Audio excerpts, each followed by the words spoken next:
Have you ever asked yourself why there's no Flames of War community in my local area? Was there once an active Flames of War community that died once version 4 hit and hasn't recovered? Have you ever been posting on social media hoping that there's a group nearby but not managed to find one? Don't worry, you've come to the right place.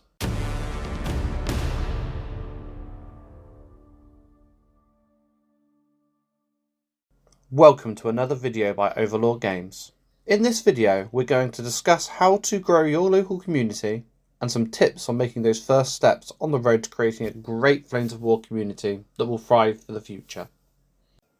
The first tip I can give to grow building your community is to have two armies. Yeah, I know, have two armies.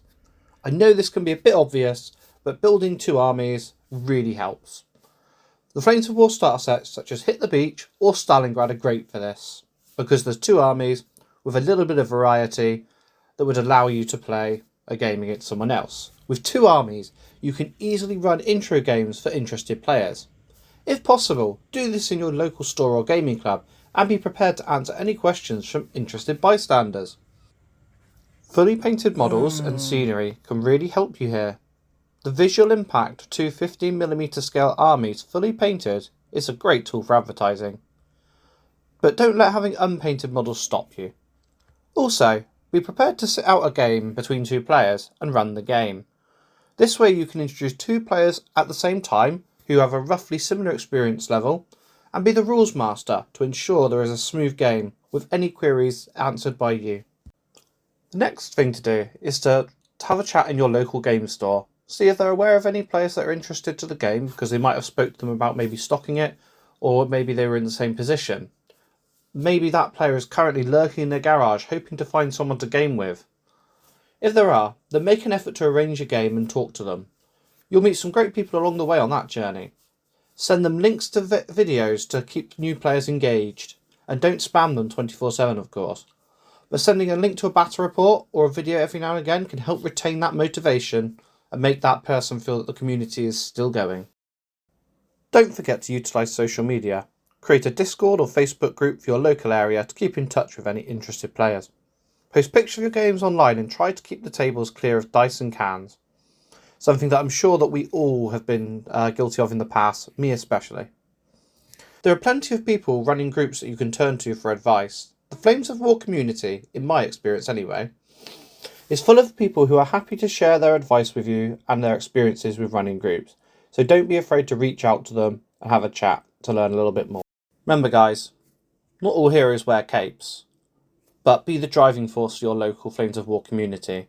You'll often find, as with any game system, that there are plenty of interested players. However, everyone's waiting for someone else to do that hard work that's inevitably needed. Whether that's due to them having a busy life schedule or just it's not for them to be leading a group. Good news though, as you found this video, you're likely the type of person ready to make that effort. Great, so hopefully by now you would have managed to build up a few interested players. You maybe had a few meetups or two. What we're talking about now is the future. You still need to keep that community driving. Don't let things get stale. Mix it up guys. Run your first event.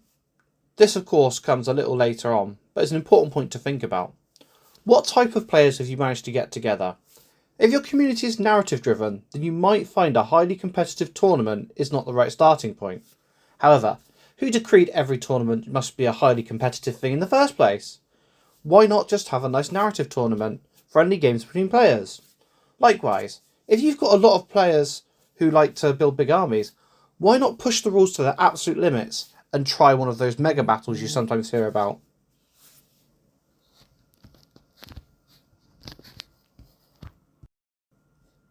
Reach out to other communities. Ask them what worked for them. One of the great things about Flames of War and the Flames of War community in general is there's so many friendly people who are just willing to talk to you about what they're interested in. They'll be more than happy to give you a little bit of advice as to how to improve your community and help continue growing it. I hope this video has worked as intended. Whether it's inspiring you to go and make your own community, or whether it's going to start to a little bit of discussion within the Flames of War community, because that's what we're after here. Growing the game is really important to us. If you liked our video, then please remember to like, share and subscribe to our channel. And if you have any thoughts on how to grow your local community, Why not put it in the comments below to share for everyone else that watches? Also, don't forget to visit overlordgames.co.uk where we sell Flames of War and other games at affordable prices. Thank you for listening everyone, goodbye for now.